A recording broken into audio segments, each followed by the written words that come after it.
आइए सुनिए, देखिए, समझिए सनातन सत्य। जैसी दृष्टि वैसी सृष्टि, दृष्टि विज्ञान। कुदरत, कुदरती रचना एवं कुदरत के कानून से शाश्वत सुख की प्राप्ति। जोधपुर के परम पूज्य महात्मा उपासक प्रोफेसर डॉक्टर सोहन राज तातेड़ के निर्देशन में सनातन सत्य। जैसी दृष्टि वैसी सृष्टि, दृष्टि विज्ञान।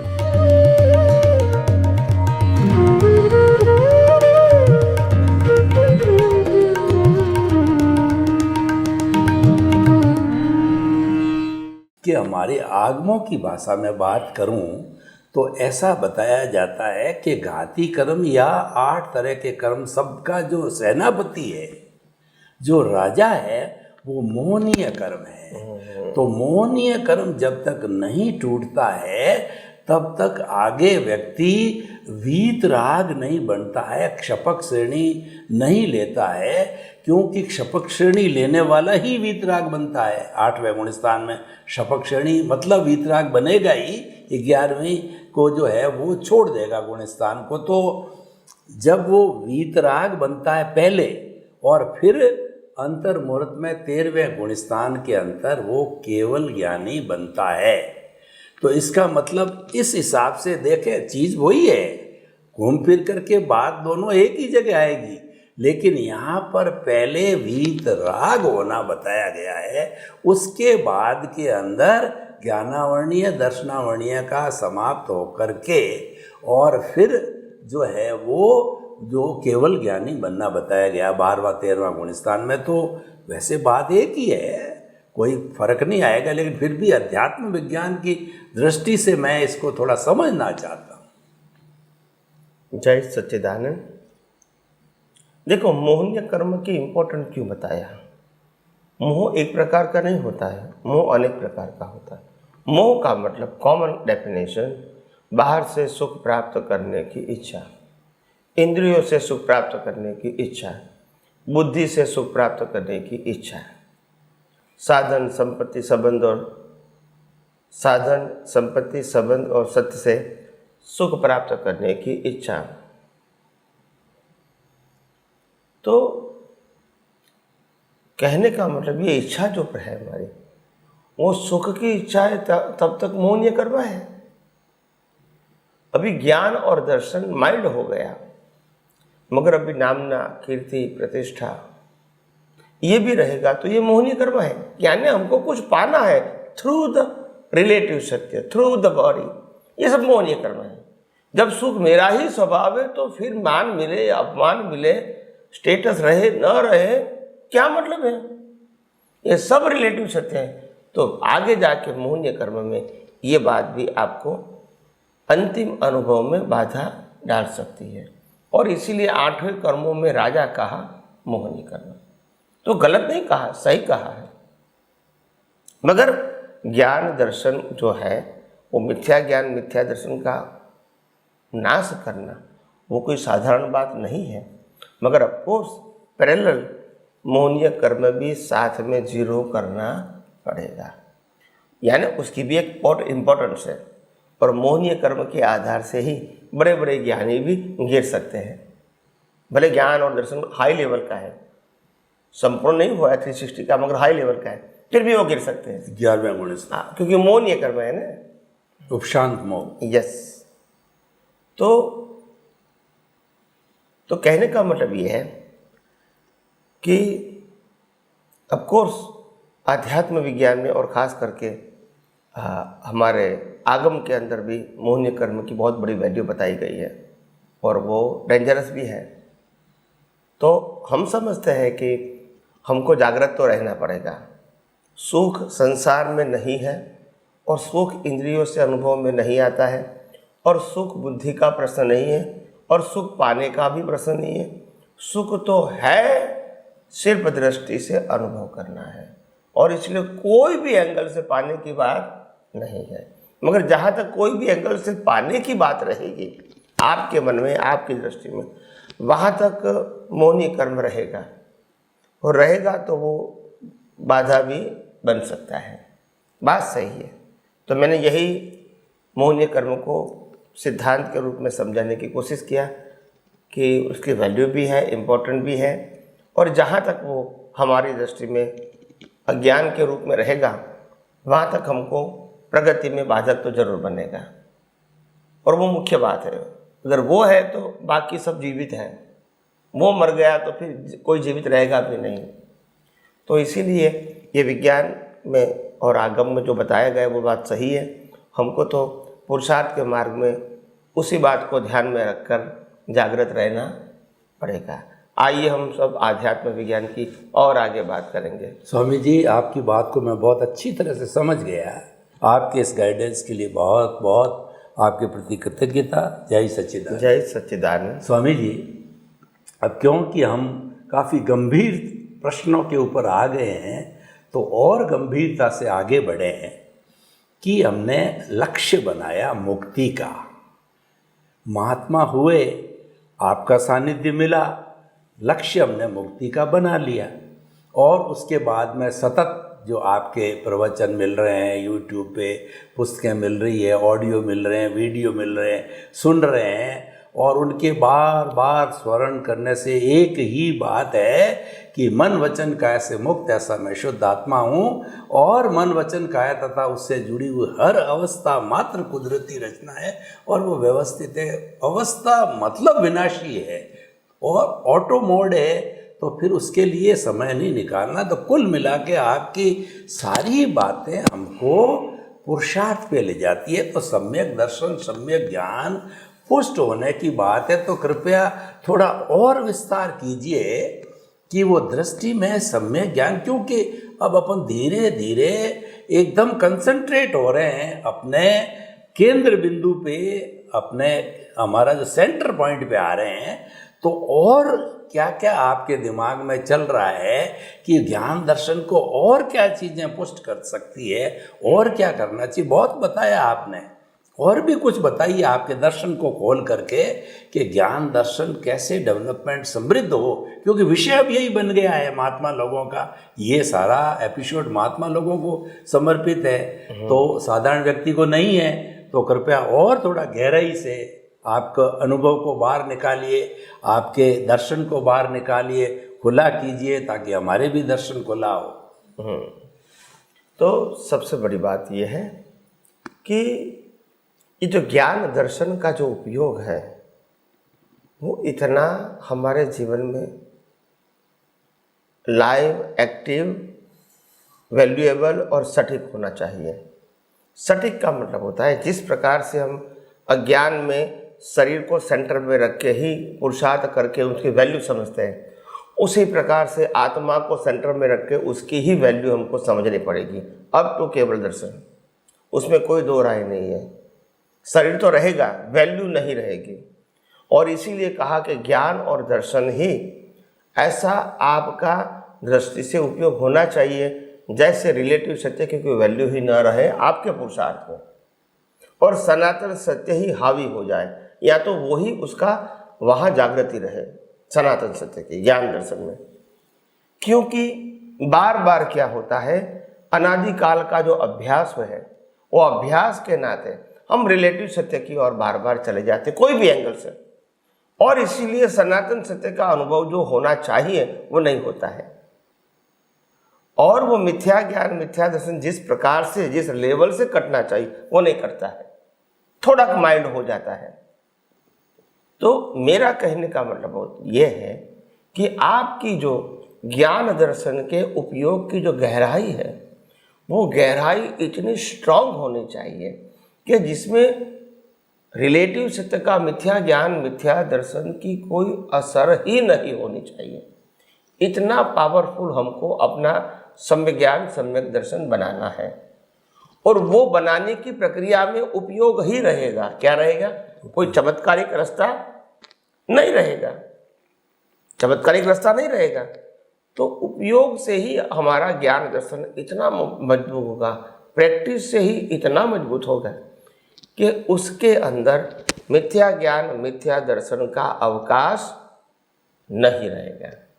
तो इसीलिए मैंने कहा कि जैसे जैसे हम ये विज्ञान का उपयोग ज्ञान और दर्शन के आधार से करते रहेंगे अवस्थाओं में, और हमारा ज्ञान दर्शन और मजबूत बनेगा, डेवलपमेंट और बढ़ेगा, अज्ञान और कमज़ोर होगा और हमारा सम्यक ज्ञान सम्यक दर्शन का उपयोग और सहज होगा। और सहज होगा उसका मतलब ये है कि यू आर पावरफुल। फिर भी कहीं ऐसे संजोग भी आते हैं जहाँ हाई लेवल का सम्यक ज्ञान सम्यक दर्शन का उपयोग भी कभी फेल हो जाता है, क्योंकि मोहनीय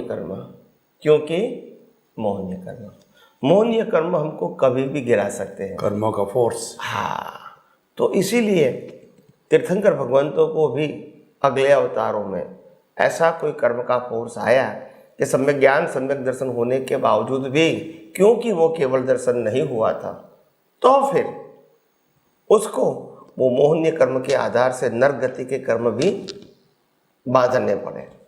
तो इसीलिए हो सकता है कि हम हाई लेवल पर जाने के बाद भी मोहनीय कर्म के आधार से इस प्रकार के कर्मचारी हो जाते हैं और हम उसकी भुगतान के लिए जाना पड़ता है हजारों लाखों साल तक। तो जागृति तो रखनी ही पड़ेगी, केवल ज्ञान केवल दर्शन का उपयोग और परिपक्व करना पड़ेगा और मोहनीय कर्म प्रेरल नाश भी करना पड़ेगा। ये सतत प्रक्रिया है और ऐसा नहीं है कि भी हम जहाँ तक केवल दर्शन नहीं होता है वहाँ तक शांति से बैठे, ये पुरुषार्थ का सही रास्ता नहीं है। जागृति सतत हैज फार एज पॉसिबल रहनी चाहिए। चूक गए तो कोई बात नहीं, फिर वर्तमान में रहो, मतलब चूक जाने से पास्ट में जाने की जरूरत नहीं है। इम्पोर्टेंट बात क्या है, आध्यात्म मार्ग में प्रेजेंट में रहना बहुत इम्पोर्टेंट है। प्रेजेंट में रहोगे तो ही आधि व्याधि उपाधि में समाधि रहेगी, भूत भविष्य की चिंता नहीं रहेगी, और वर्तमान में रहोगे तभी आपको मालूम होगा वर्तमान ही जीवन है, भूत जीवन नहीं, वो तो मरण है, और भविष्य तो आया नहीं है। इसीलिए हम सबको ये आध्यात्म मार्ग में आगे बढ़ने के लिए बहुत कुछ समझने की जरूरत है। तो आइए हम सब ये आध्यात्म विज्ञान को और गहराइयों से आगे आगे समझें और हमारा खुद का ही जीवन मुक्ति के मार्ग में मंगलमय बनाएं। यही मेरी आप सबको शुभकामना। स्वामी जी आपका बहुत बहुत धन्यवाद। स्वामी जी, ये एपिसोड बिल्कुल ग्रास रूट का व्यक्ति जो कि कम पढ़ा लिखा है, मंद बुद्धि है और रिमोट एरिया में रहता है, आदिवासी है, ऐसे लोगों को मैं समर्पित करके बात करता हूँ। मान लीजिए आदिवासी लोग हैं, उनके तक हम सनातन सत्य पहुँचाना चाहते हैं, क्योंकि उनके तो रोजी रोटी का भी अभी जुगाड़ नहीं है। तो वो हमारे सनातन सत्य को, अगर उनकी गैदरिंग है और हमको उन्होंने बुलाया कि स्वामी जी हमको कुछ उपदेश दीजिए, तो किस तरीके से आप उपदेश देना चाहेंगे? क्योंकि उनका शैक्षणिक स्तर, उनकी बुद्धि का स्तर, ज्ञान दर्शन का स्तर वो काफ़ी निम्न है, क्योंकि हमको तो सर्वोदय करना है, सभी के हितों को ध्यान में रखना है। तो ऐसे लोगों के लिए कुछ आप उपदेश दीजिए। बात सही है कि ऐसे रिमोट एरिया में जो रहते हैं, ऐसे अनपढ़ लोग, गरीब लोग जो अति परिश्रम करके घर चलाते हैं, परिवार को चलाते हैं, खुद मेहनत करते हैं और इतनी कोई छोटी छोटी झोपड़ियों में रहते हैं, कच्ची पक्की झोपड़ियों में रहते हैं। तो ऐसे लोगों को ये विज्ञान किस प्रकार से समझाया जाए और किस प्रकार से उनको ये विज्ञान का लाभ मिले, वो समझ भी सके और लाभ मिले। तो सिंपल बात ये है कि ऐसे व्यक्तियों को तो जो बाप समझा नहीं है, तो वही प्राइमरी पहले समझाओ कि आखिर दुनिया में सुख है या नहीं है, वही समझाना पड़ेगा। क्योंकि और गहराइयों की बात में करो, पहले फंडामेंटल उसको कन्विंस कराओ कि इस दुनिया में वास्तव में हम जहाँ सुख मानते हैं वहाँ सुख है नहीं। चीज़ में कहो, व्यक्ति में कहो, वस्तु में कहो, साधन में कहो, अवस्था में कहो, सुख मानते हैं मगर है नहीं। ये पहले समझाना पड़ेगा, क्योंकि सुख दुख वो संसार में वास्तव में कुदरत ने रखा ही नहीं है। सुख दुख तो हमारी कल्पना है। एक ही अवस्था को एक व्यक्ति सुख कहती है, दूसरी व्यक्ति दुख कहती है, तो वो तो कल्पना हो गई ना। कुदरत तो आपको कर्मों का हिसाब देते हैं, इसको आप सुख दुख मान सकते हैं आपकी कल्पना से। इससे कोई सिद्धांत में कोई फर्क नहीं होगा। आपकी मान्यता जो भी है उसको सुख भी मानो या दुख मानो, हिसाब तो हिसाब ही रहेगा। तो उनको समझाना पड़ेगा कि ये दुनिया में सुख दुख जैसी चीज नहीं है, मगर आपको नेसेसिटी के लिए जो संघर्ष करना पड़ता है। इसलिए हो सकता है कि पैसा आपके लिए इम्पोर्टेंट है, क्योंकि इतनी मेहनत करके आप कमाते हैं और मेहनत करके आप घर चलाते हैं, तो आपके लिए पैसे की तो कीमत रहेगी। मगर हमको समझना है कि पैसा जीवन जीने का साधन है, वो सुख का साधन नहीं हो सकता है। पैसे से जीवन जी सकते हैं, और अगर ज़्यादा होता है तो नेसेसिटी के अलावा फैसिलिटी भी ले सकते हैं, मगर हैप्पीनेस तो पैसे से हम खरीद सकते हैं नहीं है। तो ये बात हमको ध्यान में रखना पड़ेगा। Necessity and facilities both are the different thing. जरूरत जो है अगर उससे संतुष्ट है तो अच्छी बात है, परिमाण परिग्रह लिमिटेड। मगर नेसेसिटी के ऊपर हम फैसिलिटी में गए तो फिर परिग्रह बढ़ जाएगा, उसका बोझ भी रहेगा, और इसीलिए उसमें से निकलना फिर आपके लिए दिक्कत वाली बात हो जाएगी अगर दृष्टि सम्यक नहीं होगी। तो कहने का मतलब यह है कि इस प्रकार से जीवन के अंदर ऐसे संयोग आते हैं जिसके अंदर लोग कुछ न कुछ प्रयास करते हैं कि आखिर हम कैसे उसको समझे। तत्व ज्ञान की बात हो तो लोगों को आनंद आता है सुनने में, ऐसा नहीं, अनपढ़ लोगों को भी आनंद आता है। हो सकता है उनकी समझ कम हो, मगर मैं ऐसा मानता हूं अगर ऐसे अनपढ़ व्यक्तियों को और ऐसे जो जरूरियात तक ही अपना जीवन का लक्ष्य रखते हैं, कोई सुविधाओं की या मौसों की अपेक्षा नहीं रखते हैं, ऐसे लोग मेरी दृष्टि से भले ही अनपढ़ हैं, मगर आपकी अगर बताने का तरीका सही है तो वो विज्ञान समझ जाते हैं। प्राइमरी, भले हाई लेवल का विज्ञान समझने में देर लगती है, मगर प्राइमरी समझ जाते हैं, क्योंकि ये लोग शांत होते हैं। क्या होते हैं? उनकी अपेक्षा भी बहुत कम है। इसीलिए जिनकी बहुत अपेक्षा ज़्यादा होती है, पढ़े भी लिखे भी है मगर अपेक्षा बहुत है, तो उसके पास विकल्प और पजल बहुत होते हैं, और इसीलिए वो सक्षम होने के नाते भी, क्योंकि वो फंसा हुआ है, तो इसीलिए उनको अटेंशन देना विज्ञान में क्षमता है मगर अटेंशन नहीं दे पाता है, और वही अपनी जो गटबाड़ चलती है उसमें उसका अटेंशन डायरेक्ट या इनडायरेक्ट चला जाता है।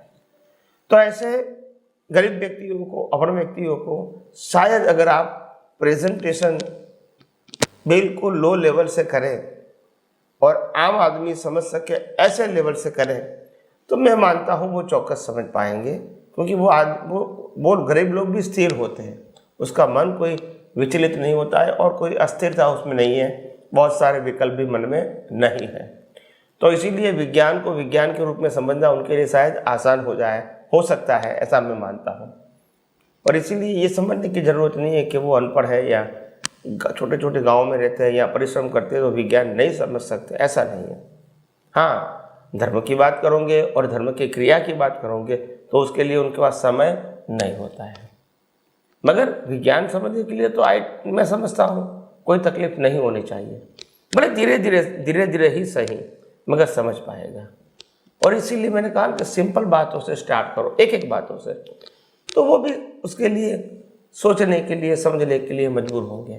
तुम इतनी सारी बातों ऐसे व्यक्तियों को कहोगे तो वो कन्फ्यूज हो जाएंगे, मगर एक एक करके धीरे धीरे एक बात को बहुत सारे एग्जाम्पल से एनलार्ज करके उनको बताया जाए सरल भाषा में, तो एक एक करके वो बात सब समझ सकता है। एट ए टाइम सब बात समझने की क्षमता उनकी नहीं है। तो उस प्रकार से हम अगर समझाने की कोशिश करें तो अवश्य सफलता मिलेगी ही, इसमें कोई दो राय नहीं है।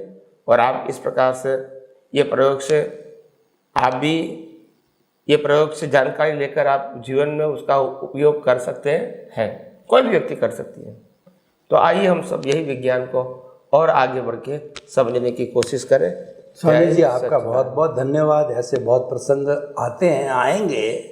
ऐसे लोगों को प्रारंभिक प्ले ग्रुप से स्टार्ट किया जाए, यानी उनको सबसे पहले ये एहसास कराया जाए, भरोसा कराया जाए कि सुख दुख हमारी कल्पना है, सुख दुख होता ही नहीं है। आप समझते हो कि आपने बड़े वाले को सुखी समझते, अपना दुखी समझते, ये आपकी भ्रांति है। ये भ्रांति नहीं रखनी चाहिए। और दूसरा, हमने कुछ किया है, उसी का हमको फल मिला है, उसके लिए भी निराश नहीं होना है।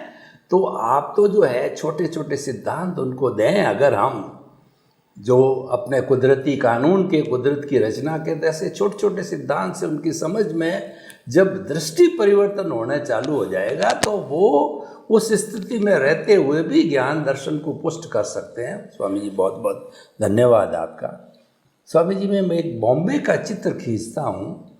बॉम्बे में एक तरफ तो बड़ी बड़ी अट्टालिका है, 100 मंजिल के मकान हैं, और ठीक उसके नीचे, प्राय हर अट्टालिका के नीचे झुग्गी झोंपड़ी है। झुग्गी झोंपड़ी वाला ऊपर देखता है कि कितने सुखी लोग हैं, कितने आराम से रहते हैं। उसके प्रति हो सकता है ईर्ष्या के भाव भी आ जावे, और भी कुछ भाव आ सकते हैं, वो अपने अपने व्यक्तिगत है। और अट्टालिका में बैठा बैठा वो भी जब विंडो खोलता है, नीचे जो झुग्गी झोंपड़ी देखता है, तो उसके मन में भी कुछ भाव आवे, करुणा के भी आ सकते हैं, दया के भी आ सकते हैं। ये दो तरह के जीवन पास पास है।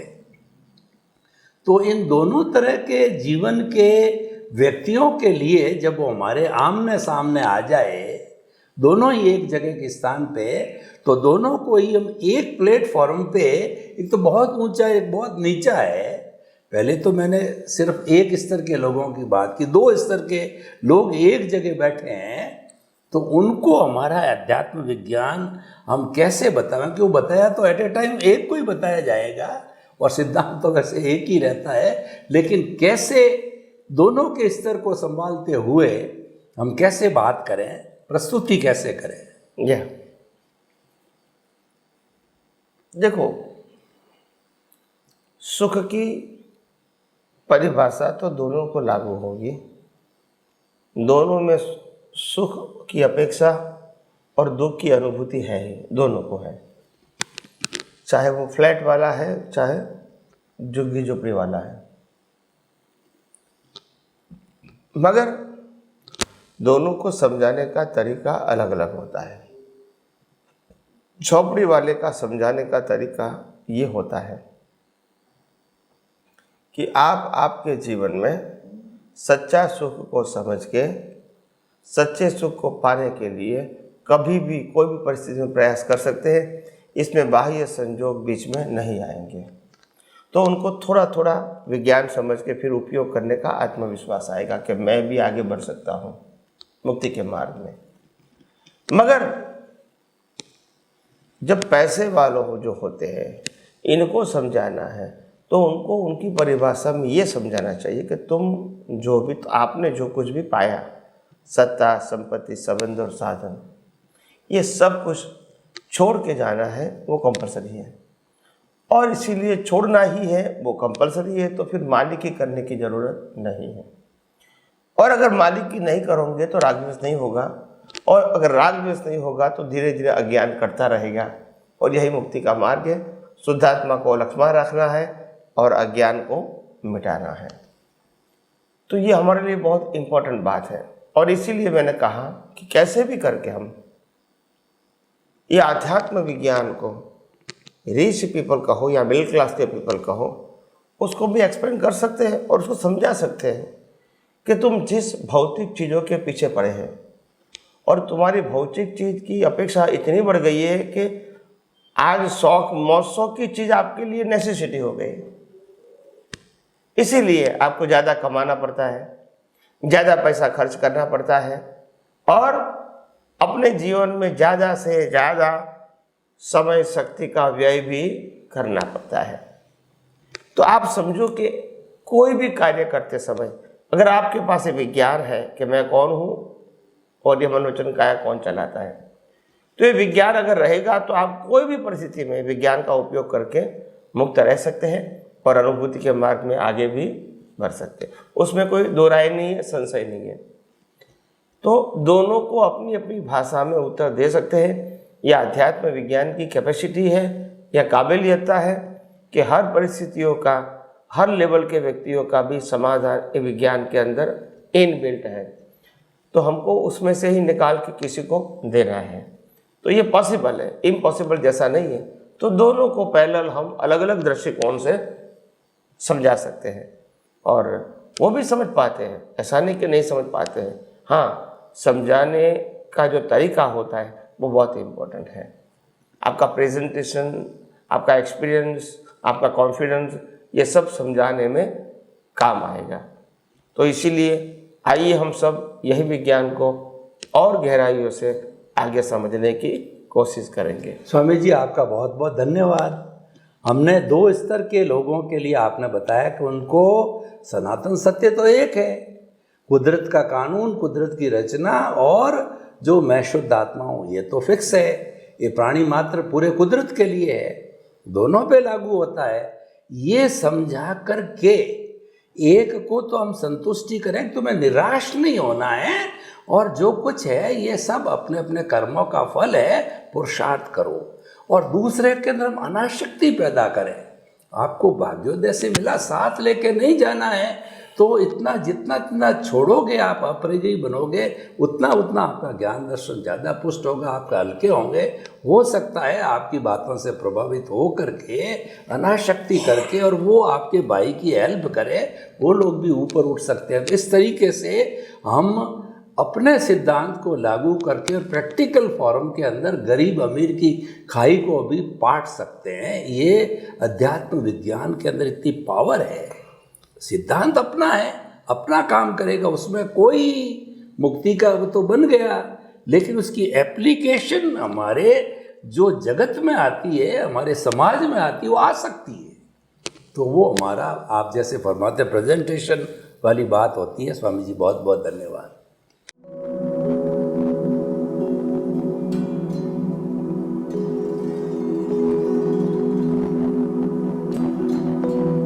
एक ऐसा अंतर्राष्ट्रीय ख्याति प्राप्त मानव जो गुरु प्रेरणा से पिछले 20 वर्षों से वानप्रस्थ जीवन जीते हुए 24 घंटे मानवता की सेवा में संलग्न है। एक ऐसा मानव जो अभी राष्ट्रीय, अंतर्राष्ट्रीय टीवी चैनलों पर 7,500 एपिसोड के माध्यम से सनातन सत्य, आत्मविज्ञान एवं पुनरुत्थान व्यवहार एवं निश्चय जगत के जीवनोपयोगी विषयों पर हृदय स्पर्शी प्रवचन कर चुका है। उस मानव का नाम है महात्मा उपासक प्रोफेसर डॉक्टर सोहन राज तातेड़। प्रोफेसर तातेड़ द्वारा योग, दर्शन, शिक्षा विषयों पर रचित पीएचडी स्तर के 250 शोध ग्रंथ भारत के 100 प्रतिष्ठित विश्वविद्यालयों में शोधार्थी पढ़ रहे हैं तथा वे सभी शोध ग्रंथ वहां की सेंट्रल लाइब्रेरियों में उपलब्ध हैं। महात्मा सोहन राज ने अभी तक हजारों स्कूलों, कॉलेजों, विश्वविद्यालयों एवं संस्थाओं में सेमिनार, वर्कशॉप, कैंप लगाकर लाखों विद्यार्थियों को योग, दर्शन, शिक्षा का प्रशिक्षण देकर उन्हें सुसंस्कारित किया। डॉक्टर तातेड़ ने भारतीय संस्कृति उत्थान के 4000 से अधिक समसामयिक विषयों पर आर्टिकल लिखकर ऑनलाइन जर्नल, पत्रिकाओं, वेबसाइट्स पर प्रकाशित किया, जिसका उपयोग लाखों पाठक कर रहे हैं। उपासक तातेड़ के 5000 से अधिक आज का सुविचार, आज का शुभ संदेश, आज का मंगल भावना योग आदि चिंतन websites, Twitter, blogger, Facebook, YouTube माध्यमों से लाखों लोग अपना जीवन निर्माण कर रहे हैं। मानवता के मसीहा ऐसे महामानव महात्मा सोहन राज तातेड़ के प्रोफाइल को अभी तक विश्व के 20 लाख दर्शक यूट्यूब पर, 12 लाख गूगल पर एवं लाखों दर्शक फेसबुक, ब्लॉगर, ट्विटर और इंस्टाग्राम पर देख चुके हैं।